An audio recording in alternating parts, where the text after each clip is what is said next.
I have a thing for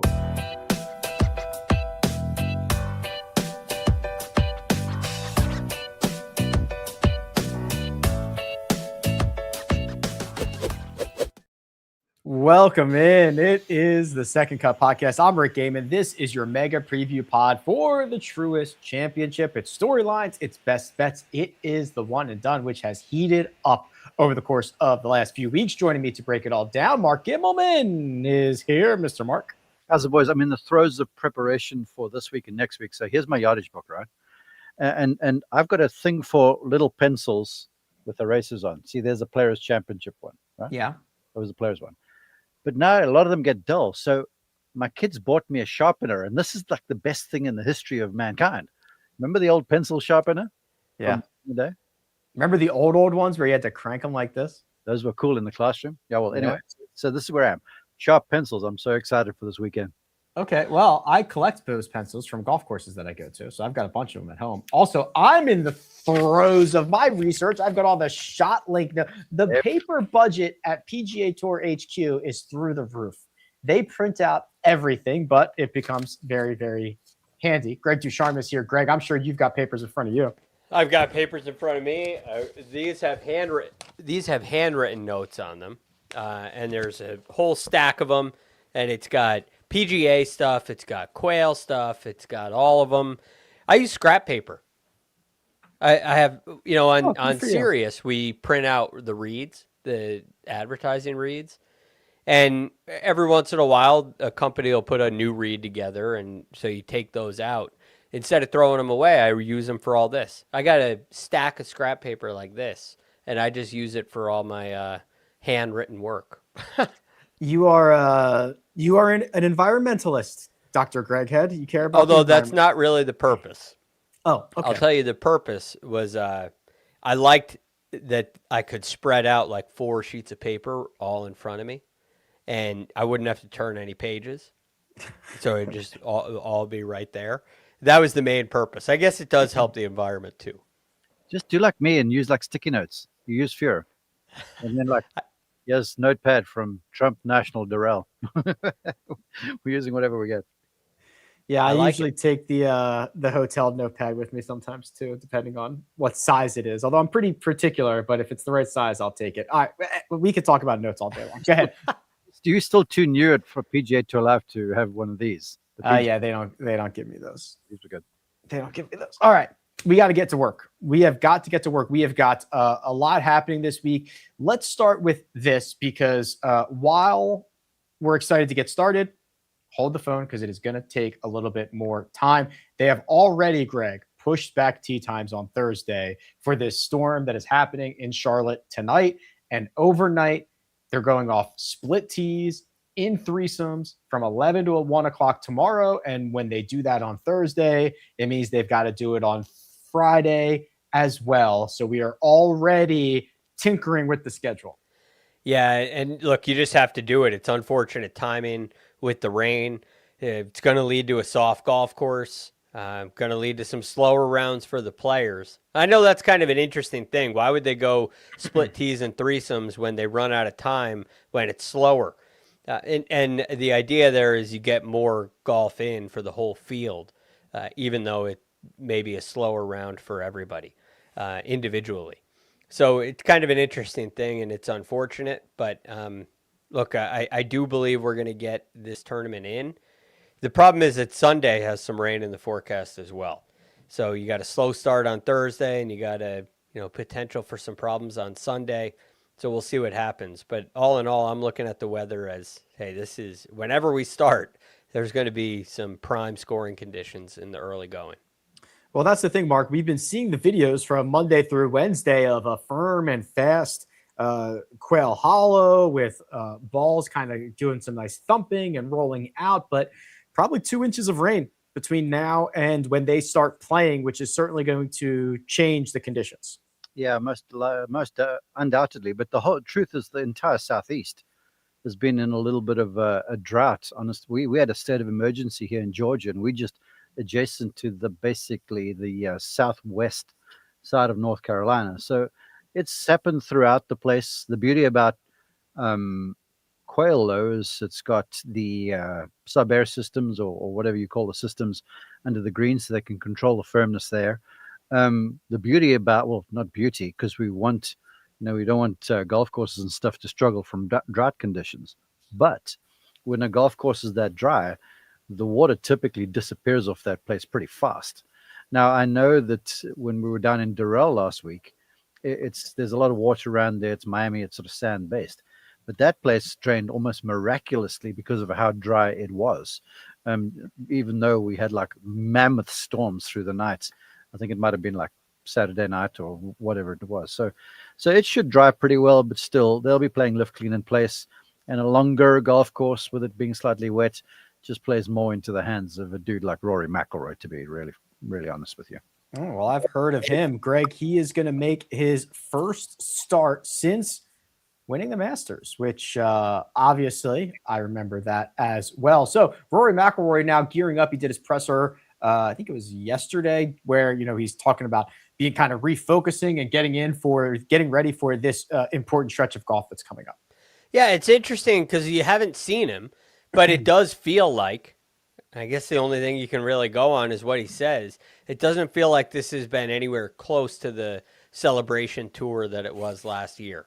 Last year, this time, it was, coming off of cloud nine and dealing with all of those kind of extracurriculars. This time, it seems like, hey, it's great that I did it, but it kind of inspired him to want to do even more. And I think the PGA next week is really one circled on his calendar.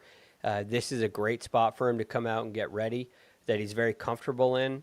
And I think Rory's also shown an ability to play really well on a very limited schedule. And I don't think what's the old saying? It doesn't take a lot to warm up a Maserati. Rory's been a Maserati all year. And I don't expect to see a whole lot of rust. I think he comes out ready to go. Mark, Greg said this is a place he's very comfortable around. I would say he's underselling it a bit because Rory McIlroy has dominated around Quail Hollow, 4 victories in his career. What is it about this place that makes it so fond for Rory? It's long. Let's start that way. It loves you to drive the golf ball well. And when the rough usually can get quite thick around here with overseed and stuff this time of the year. But it isn't as thick from all the reports I'm getting. But the real thing is around a lot of these sort of modern day major championship golf courses is doglegs are turned by fairway bunkers and such. Like a good example here is 10 and 11, right? Or even let's go 9. Where from the back tee on 9, it's like almost 500 yards with a par 4. Most folks aim it down the center. Rory just whips it over the corner down the left-hand side and gets himself, I've seen him at wedge in there. And then 10's a par 5 where there's 2 bunkers down the left, right in about the 300-yard range. I see my fair share of golfers in there. If Rory catches one, he drives it straight over the top of that stuff. Same thing on 11, bunkers down the left. So with his ability to carry the ball a long distance, he can take on elbows and dog legs that other players can't. So it's a natural advantage because the other players now, imagine the hole's turning from right to left, they're playing away from the hole, down the fairway, down the center of the fairway. So it's making a second shot longer. Where Rory takes the crow fly, basically the route the crow flies, and that shortens the 490 hole to 450, and that's why he's getting wedges and stuff in there off a 320-yard drive. So it's all about carry distance. To me, it's also very fair because whereas the greens have movement, there's no like tricks to them, and you have to hit the ball well to get the ball to certain areas on the greens. Like certain places, now I'm not saying Augusta is tricked, but on a hole like 16, you can hit the ball like back right and feed it down the hill to the back left hole location. Where if you fan a 7-iron off to the back right of a par 4 green at Quail Hollow, you're not getting any help out of the green to run it back to where the hole is cut if it's elsewhere. Like let's say the hole is back left on 11. If you fan one, you got yourself a tough chip shot up and over a rise where you can barely keep it on the green for the speed at which the ball's traveling over the hill. So a lot of it is power, a lot of it is carry, and a lot of it just asks you to hit quality iron shots. There's just no faking it around this place. If I may, I have a couple Please. things to add on to what Mark said about the carry. Please. I was looking back at 2024 because Rory and Xander were in the final group. They actually played I think they played 3, if not all 4 rounds together. And there were a couple examples of this. The first one actually doesn't involve Xander. It involves Ben On. Both players hit their tee shot 344 yards. Rory had 146 yards in, and Ben On had 186 yards in. Because they hit their tee shot the same distance, and Rory's 40 yards closer to the hole. That's a huge advantage from the height and the carry that Mark referenced. On the same hole, Rory and Xander both hit the fairway. Rory hit it 20 yards farther than him, but was 60 yards closer to the hole. 60, right? These are huge advantages.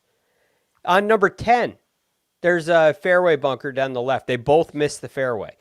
Rory's carry was 20 yards farther, yet he was 54 yards closer to the green. He made eagle, Xander made birdie. And then on 16, in the first round, Rory hit it 354, Xander hit it 317.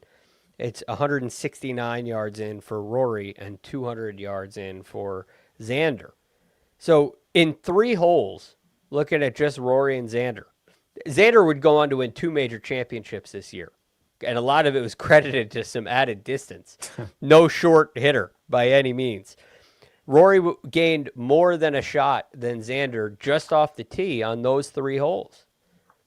And he played those 3 holes in 4 under, and Xander played them in 1 under, and Rory won by 5. So you get kind of like those things that Mark was mentioning are helpful everywhere, but here they're exaggerated. Probably more than any other course I can think of on the PGA Tour. Well, I mean, just think about that. You hit the ball the same distance as somebody else, but you're 40 yards closer. From a strokes game perspective, I mean, that is night and day difference. And I think that's part of the reason why Rory's had such success here. The thing about that, Mark, is because that advantage is coming off the tee, it's available everywhere, right? It is not lie dependent. It's not like guys are hitting from different positions. Everyone is hitting it from the same spot. Whether he's feeling good or feeling bad that morning, he's going to have speed. He's going to have distance. It's just such a built-in advantage that gives him this incredibly high floor to find success at a golf course like this. Yeah, well, I sort of go back to what Jack Nicklaus was quoted as, when he came out on tour, where, Arnold Palmer was the king and Jack was the pretender. And Palmer wasn't short, but Jack could carry it farther than him.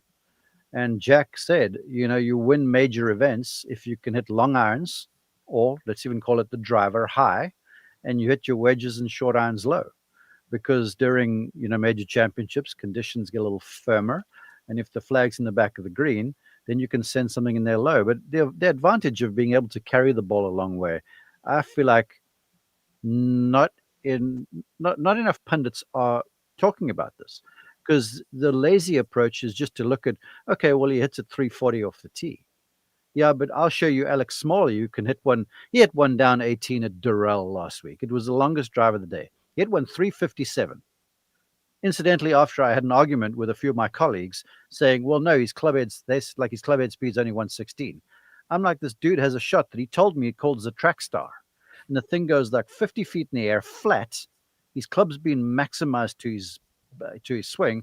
And this thing takes off like a jet, hits the ground, runs like a race car. And he had sand wedge into the 18th hole at Durrell, which is unheard of, okay? But now at Quail Hollow, that track star is not working because he's drilling it straight into the bunker, to Greg's point. So it's the carry distance. It's a big thing. And look, it's a skill, but it's a massive advantage.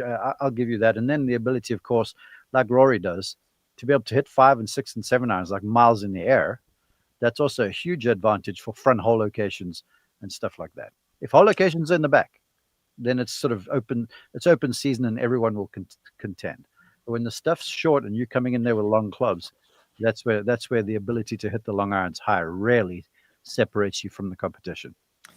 Enough gushing about Rory McIlroy for just 1 second to gush about Little Pillow, who is now our new favorite viewer, because Little Pillow has just broken the record and has dropped a $50 super chat. So, gentlemen, I owe you $16.67 each. Thank you to Little Pillow. We are forever indebted to you with gratitude. Great math, Rick. And thank you, Little Pillow. Little Pillow. How about this, Gregors?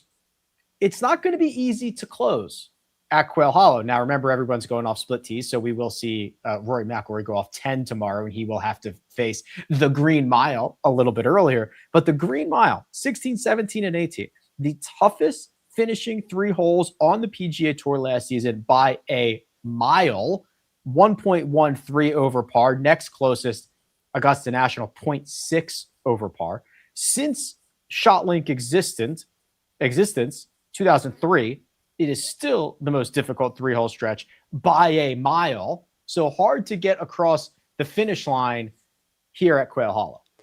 Yes, these are big-time holes. And again, 16 is another one of those great examples where players who can fly it 330 yards, they can cover that bunker on the inside quarter of the dogleg. And Greg, and a lot of these bunkers on the backside of them, they're downhill, right? And if you just carry them, you get a kick forward. Yeah, it's like a supercharge. Yeah. Right, it's almost like a video game. There's a great example of that at 16. If you can't do that, it becomes a challenging fairway to hit, and it's a 520-yard or so par 4 with water on the left side of the green. So it's a very difficult shot into the green. Unless you're hitting a wedge in there, like Rory has so many times. 17, you have a peninsula green. There's water short, left, and long. That can create some problems, especially when it's firm. And they have moved this tee up and back a little bit, so we'll see what kind of setup you get. But it's a daunting shot, and anything left is wet, and anything short is left is wet, and anything long is wet. I think that'll be a little easier given the softer conditions that the rain would indicate we're going to get. And then 18, you just have, it may be a harder tee shot than what we saw last week at Doral. You have a creek that runs up the entire left side and trees on the right side and slopes. It's just all you want. And then that creek guards the green short and left as well. And so really all of those shots create fear. I think a big part of that is while there are certain features like the water, when you play away from them, it doesn't get any easier. I remember in the PGA in 2017, Jason Day on 18 hit it into the right trees and made triple. That might have been on a Friday, and he played his way right out of the tournament. He didn't hit it in the creek. So you got to be careful. You just have to step up and hit a shot. I also find it interesting in this stretch. There have been a lot of multi-shot winners here. And I just think that Quail does such a great job separating players. And when you're playing really well, you can handle those kind of things because you have to step up and hit a shot. You're capable of it. And there's no faking it around here. I think that's why you've seen guys win by 5, like Scotty last year at the PGA. Guys win by 3 and 4, and Rory also won by 5, beating Xander 2 years ago at Quail. So it does happen. Yeah, you start rattling off those winners, and Mark, I hear a lot of superstars or stars to be. There's some guys who have gotten their first wins here that have gone on to be big time players. It usually does separate the top from the bottom. It does, and it's to me the ultimate, because you mentioned the Green Mile, which everyone's aware of. It's sort of the star of the golf course, so much so that when the President's Cup was here, they rerouted the holes so that they're guaranteed that 16, 17, 18 were going to get television time, where the 18th hole was the 9th during the President's Cup, the 17th hole was the 11th, and the 16th hole was the 10th. So that means 18 was 15, 17 was 14, and 16 was 13. So it was right there in that window where matches would likely finish. And you saw matches seriously get influenced around that stretch of holes. I mean, I remember I had Max Homa and somebody else versus Tom Kim and Si Woo, perhaps. Tom Kim would the Koreans had them. They were drumming them, and they spilled a few around that green mile, and eventually the Americans, I think, carved out a half or something. Anyway, that's aside the point. I do want to talk about the rest of the golf course, though, and it's why you will find these winners that you do around here. Because you talk about tough tee shots, difficult holes, right from the get-go. One slaps you in your face. One used to be kind of a handshake, and then they lengthened the thing and they made the first green what was the old second downhill par 3 hole, the green. So you got this long dog leg. Long guys can take it over the corner again, get a short club in. But the green's tiny and very sloping. Bogeys there, you'll see them all day long. Number 4 is like super difficult. Is it three or four? I'm getting myself confused. The hole that runs down next to the driving range. It's so hard. And then you go to a hole like 9, and then 11, and then 14 to a certain extent. You think birdie, but it's an awkward tee shot. And then you've got the green mile. You've got at least 9 holes around there that you will happily take par. And then you've got to somehow make hay on the other one. So they let you sort of have the par 5s a little bit. The par 3s are hard as heck. And then you've got the stretch of 4s that are a handful. So it's a great place. And that's why, to me, it identifies the golfer who's playing the rest, which is why sometimes you have a Max Homa that wins there that hadn't won. You know, he was a guy struggling with his game. I talked to him about it on my show, and he talked about, on Saturday I played alongside Rory and I beat him. And it led me to believe that I could do this. And then he wins. And then Wyndham Clark, who was sort of talented but hadn't done anything, he hangs on and wins. But they've proven their worth. So you just can't fake it around you, and that's why everyone loves coming. And it's also why Quail Hollow gets major championships there. Yeah, major championship golf course, major champion winners, and major champion commenters. I don't know what's happening here, gentlemen. Little Pillow. I'm sorry your record didn't last very long, because Big Pillow, Maniello, has just come through with a C note, a hundo for the board. I now owe you guys another $33.33. You mean we're getting paid to do this? What a thrill. Pile it up. This is a first. We're getting paid to do this now. This is now a profitable endeavor, thanks to these super chats. Wow, this is I didn't think this was a revenue stream when Maniello says cheers business plan. Yeah. Well, yeah, we're 5 years into this business plan. We spent $6 billion. We better start figuring out a profit and loss plan. It says cheers from Fruitland Park, Florida. Rick, I need to do this because I was getting myself all confused. 2, 3, the par 4 is so difficult. It's got this difficult 2-tier green. It's a narrow tee shot, bunkering down the right. You got some holes like 1 and 3. You got in your first 3 holes you play, you get slapped about your gills. Yes. Statistically, the really only little reprieve that you get is like a little bit around the turn, and then kind of 13 and 14, and then it's just like, good luck, because you are absolutely cooked from here on out. Okay, I've got other questions, and there was a couple of comments that came in that we are going to address, but we're going to do it in the sense of the grid, because they relate to some of the players that we are going to talk about, because I can see the grid. But I need to make sure that you guys can see the grid. So if you've never seen this before, here's what we do. All 3 of us have put a matchup, a finishing position, 2 separate outrights into an outline. Armina has put them into a grid. She has put them into a graphic, and she releases them right now. Yes. Good job, everybody. All right. This is the grid. We're going to start with our matchups, and then we're going to work our way from left to right. Gregors, you are focusing on someone I find very interesting this week. In fact, actually, we both have this player in a matchup, except over different players. I have Kurt Kitayama at -105 over Patrick Cantlay. I'm very interested in what Kurt Kitayama is doing. He is long, and he carries it a long way. He's 7th in this field in carry distance. I think that's a huge advantage. But what really drew me to Kurt Kitayama is his proficiency with an iron in his hand. And I've always kind of thought of Kitayama as a player who maybe is a little wild, can get kind of off track from time to time. But you look at his proximity numbers with his irons, they're phenomenal. He's 11th in proximity to the hole. He's 3rd in fairway proximity.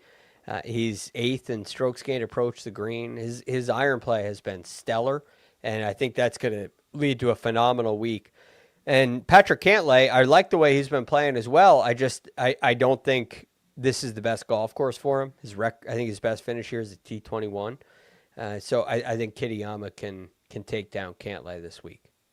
Kitayama, it gets the endorsement from me as well. And I'm going over Justin Thomas, who quite honestly played well at the Players and hasn't really played all that well since his return. So just trying to put everything together. Looks a little bit rusty to me. Kurt Kitayama firing on all cylinders. Now, Mark, you look like you're picking on an F1 boy. What are you doing here? F1 boy. Well, first off, I looked through all these matchups here, and I was like, there's nothing really where there's a whole lot of juice to squeeze in terms of the lines and stuff. So both Akshay and Justin Rose were both minus 114 over each other. So that made sense. And look, I'm not picking on Justin Rose or saying that Akshay is better than him, but I am very curious as to a guy that's changed irons completely when he was playing well. He's done this before, as you guys have pointed out, with Honma, and he was not good at all last week. And it's not like I was saying you can fake it around this golf course. So unless he's got the old irons in the bag, or they work some miracles over the first 3 days in preparation, I'm liking Akshay over Justin Rose at minus 114. Yeah, the new sticks didn't go as they expected last week. He did backdoor a top 65, though. So congratulations to you, Justin Rose, who played a little bit better. And he commented on your tweet. I know. Was he upset? I couldn't figure out if he was upset or no. what. He's a good sport. He was a good sport about it. Yeah. He. We actually showed that on air the other day last week. So listen, I just threw out the stats. The stats were bad. He knew the stats were bad, and I think he said something like, cheers, Rick. I'll turn on the DRS for the rest of the week, which is a racing thing. So yes, no, it was all in good fun. I didn't know what DRS was. That's DRS is in Formula One. If you're like, I think it's either within a second or outside of a second of the car in front of you, your spoiler flap opens and you can go faster. And then it closes again. So it's a way to like keeps the races tighter. Got it. It's like a booster. Yeah, it's like a booster. Yeah, exactly. So he was going to turn on the DRS for the rest of the week. I don't like that. Just saying, man. You don't like the DRS? Why you got to level the playing field like that? They're not racing at Quail Hollow, Mark. Yeah, they're not. It's like everyone play the same golf ball or something. That might happen eventually. Finishing positions. We've got 2 top 20s and a top 30. Mark, keep us firing here. What'd you find? Top 30. This guy, I made a point of going to go and watch him hit golf balls in Durrell last week because he had played very well in the Masters. And then alongside Chris Ventura, they finished runner-up, I believe it was, down in New Orleans. And I've always watched Chris Right-Hand a little bit when he has played, and I'm be like, interesting. He had actually won over in South Africa at the Nedbank Challenge too, and he's a big, tall guy, and he never looks like he completely rotates through the golf ball, which to me says when things are off, this thing's going to turn left for a right-hander because the body slows, the face accelerates, and you turn it into a draw. So I watched him hit, and it is freaking good. He hits it, it climbs, it goes, it cuts every single time. And I was watching this, and Trevor, my brother, comes walking by, and I'm like, dude, have you watched this? And he goes, yeah, it's real, isn't it? And I was like, yeah, this is real. And he proved it again where he played solidly down in Durrell. I think he had one bad day. So I'm like, this golf course, the way he hits it, the confidence he's playing with, plus 130 for a top 30, I'm all in. I'm absolutely all in.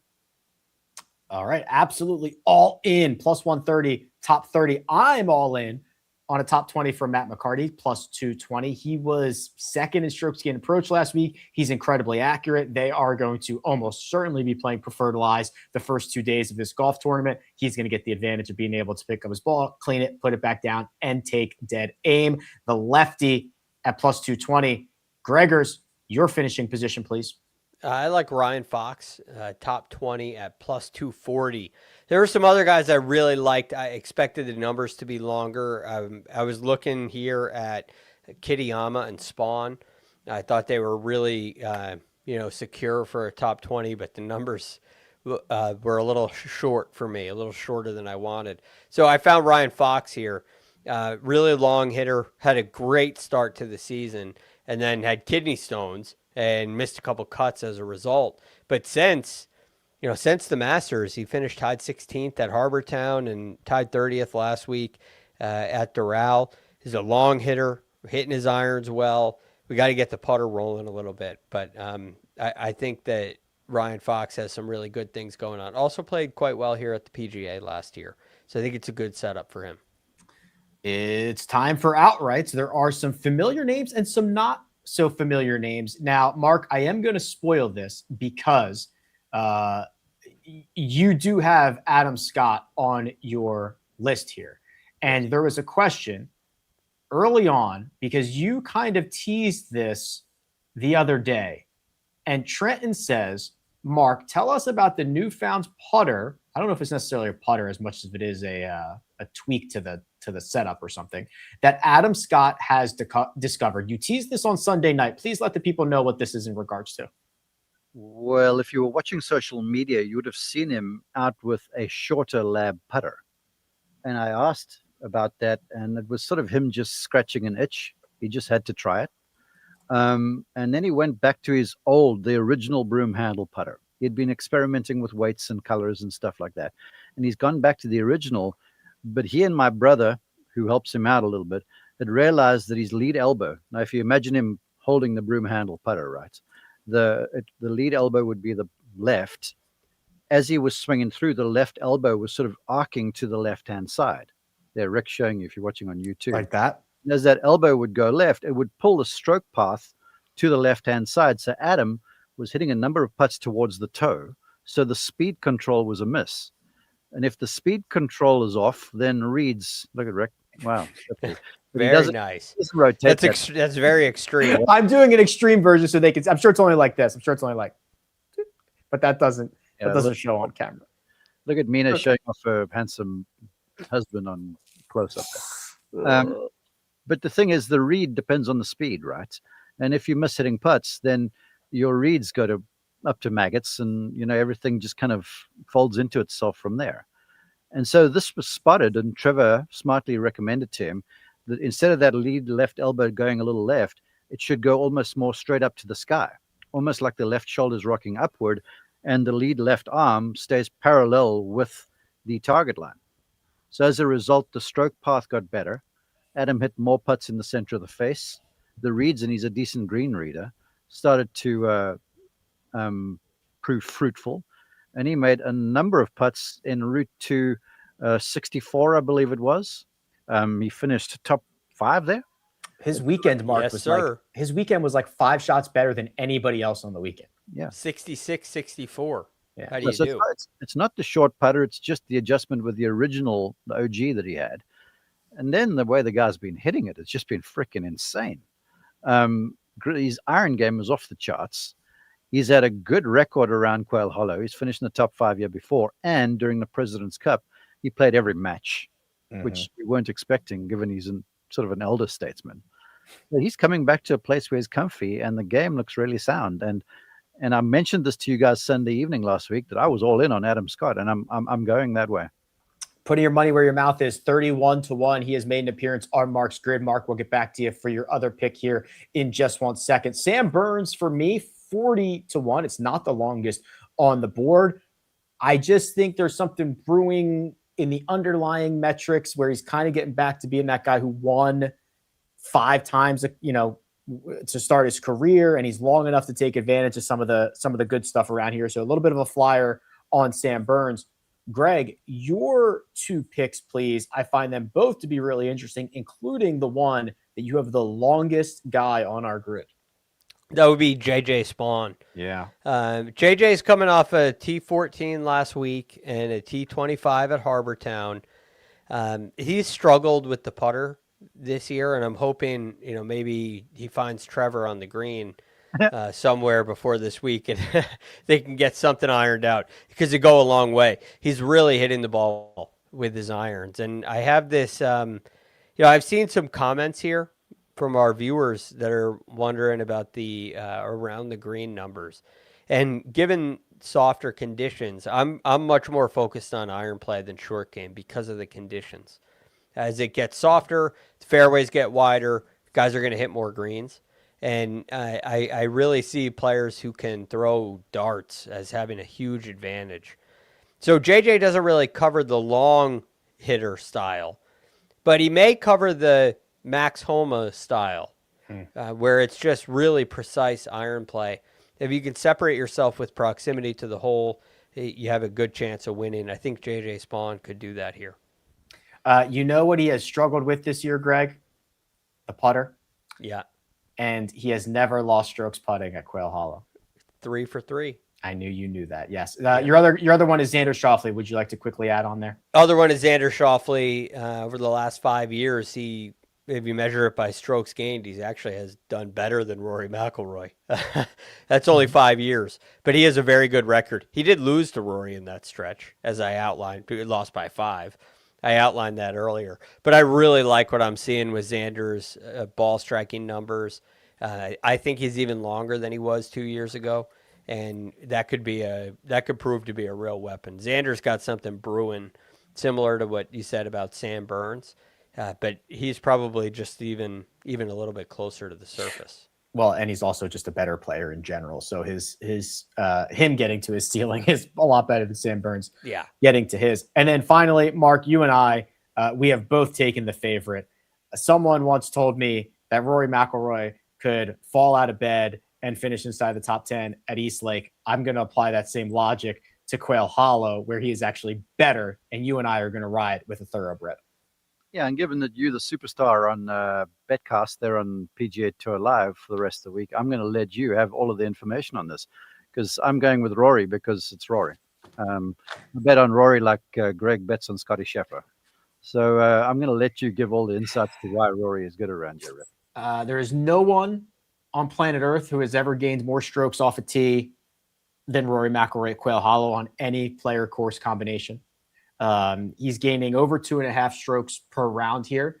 It is not only his best golf course, but it's one of the, again, better player course combos. We've only talked about how his edge is built in, and he's probably going to gain 6 strokes off the tee, and he just has to find another 8 to win. Also, there's no Scotty Scheffler here to spoil all the fun. Yeah, it's Rory McIlroy time, 6-1. The one and done is the thing that we have left to do, and it has been shaken up considerably over the last couple of weeks now that Mark has snagged Cameron Young for $3.6 million and moved to the top of the table. As we look at these silhouettes, Greg and I don't, you and I don't have the same person, but it looks like the same silhouette, doesn't it? I think we have the same person. Oh, do we have the same person? Okay. It looks like it. And I know who I have, and I just heard everything you said. Okay. Tell the people who you have. That would be Rory McIlroy. Okay. Rick just outlined it. I couldn't agree more. When I filled out the grid, I saw you had McIlroy as an outright. I said, look, my view on this is Rory, Xander, and Cam Young are the three. They're the 3 favorites for a reason, and they all possess the advantages that it takes to win here. So I wanted to get some coverage on the board. I mean, I think I had a really hard time choosing between them, but when it comes to one and done, I just made the decision that I'm not going to worry about saving ammunition. I'm going to figure it out later, and I hope that Justin Thomas can find some form. That's my move too.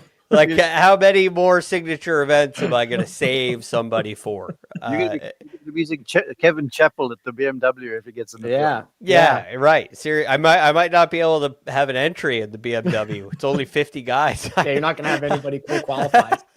So I figure that's not going to matter if I don't, get some wins on the board. I think there's a very good chance Rory wins. So I'll say it this way. there's a better chance Rory wins this than the other majors by math, just by the size of the field, his history here. I like. Am I going to save him for Shinnecock? Who knows what happens at Shinnecock? At the Truist Championship, he's got to be 29 guys. We don't play the Tour Championship. We don't play it, right? You make it up the. No, are you serious about this? Splash is a regulated thing. We don't play it. When is the last event? BMW. He's got to be 49 guys. Here he's got to be 71. Look, pretty close. Then I'm changing my pick. Oh, don't you dare.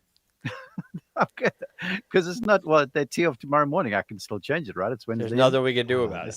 This is asterisk territory. All right, I have also gone with Rory McIlroy. If you need any more information on how strongly I feel about this, I think it's only the second time all year I've done this.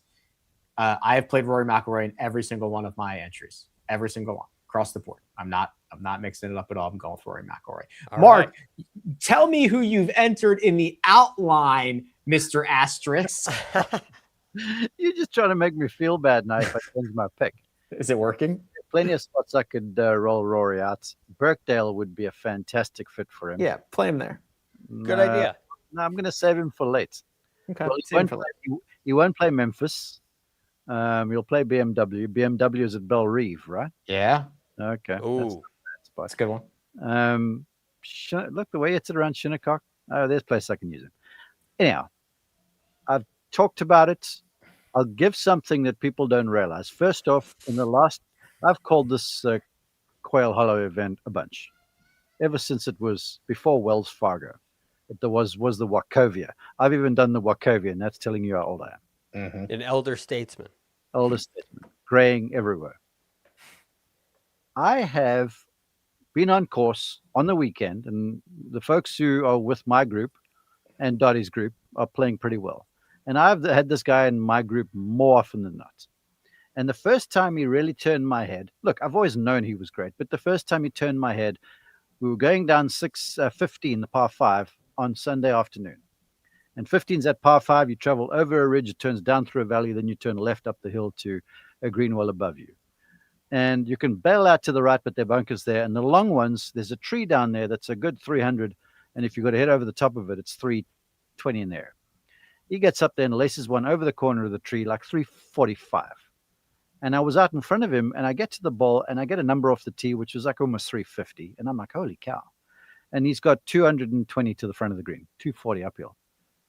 And I look at this, and then I turn around, and as he's walking towards me, I sort of just hold the bicep like this, and I point at it. And he goes, yeah, I'm keeping up with the young boys. This guy I'm talking about is Adam Scott. And he is cruising at a ball speed of about 185 miles an hour right now. He is freaking lacing the thing off the tee, and the irons are good, and found a little form with the putter on the greens. I've told you he plays well around here. I actually basically let the cat out of the bag last week that I was going to pick him because I was saving Rory for the Tour Championship. You know what? Shouldn't have told you that. Keep this one. I really may, because I can use Rory elsewhere. Because I guarantee you all that Rory is going to be a very popular pick this week. He's going to be the most popular pick by far is what he's going to be. So Adam Scott would certainly get you a lot of leverage. Now, Mina is looking for a spark. She needs it. She has struggled over the last 8 weeks or so. She is opting for the X-Man, Xander Schauffele. Well done. She has Xander available. He's one of the 3 favorites. She has picked him. All right. I have a minute left because we've got an out. Greg, the people want to know how you did yesterday. If for people who don't know, the Travelers Championship Media Day Shamble was yesterday. It is a highly contested, prestigious event in the Northeast. Please tell the people how you guys played and how you finished. We were 9 under through 9. Great. Yeah. Last year, just to give you some insight, Rick played with us, and we were sure walking around like we were going to sweep. We thought we were going to win the long drive. We thought we were going to win close to the hole on the hole where you hit to the traveler sign out in the water. We thought we were going to win the whole thing. We thought we were going to win closest to the pin, and we walked out of there with nothing. Well, hold on. Rick, you hit that flag. You did win your closest to the hole. Thank you. I did win closest to the pin. It was $1,000 and I donated it to charity. How about that? Yes. I want my pat on the back. Yeah, you deserve it. Well, this year Michael hit it on the green this year. Oh, he did. Nice. He didn't win. Wow, that's hard to do. Yep. I missed Usually- the fairway on 18. We didn't win long drive. We were better than last year. We shot 13 under, which was 57. And we all knew. We came in, we had a couple of 3 putts with candy that were costly. It was, you could feel, we made a bogey at 14. Can't do that. All 3 of us, the wind was really hard to figure out. And Joe Musso, myself, Michael Breed, flagged them. All 3 of them right at the flag, all over the green. And we changed clubs too. We were like, okay, there was a ton of discussion and we just all went long and made bogey. It was a disaster. So it was disappointing, but it was great fun like it always is. You guys didn't win, huh? Do you know where you finished? No, 3rd, which is nothing. You don't even get it. There's no, it's nothing. It's not it's no yellow square on the Wikipedia. They don't even give you a kick on the butt on the way out for 3rd. No. Wow. Top two win something. What was the winning score? 55? 53. And then 56 was second. 53, Greg. Yeah. I always think when I see scores like that, they hear shamble and think scramble. Right. Did it look like a group that could shoot 53? I couldn't bear to look at them. Yeah, good for you. Good for you. All right. Final thoughts. They have to be 15 seconds or less if you want them. All right. I'll see you boys Friday. Friday night, Sunday night. Go out there and shoot yourself a 53. Big thanks to producer Mina. Second cut. Goodbye.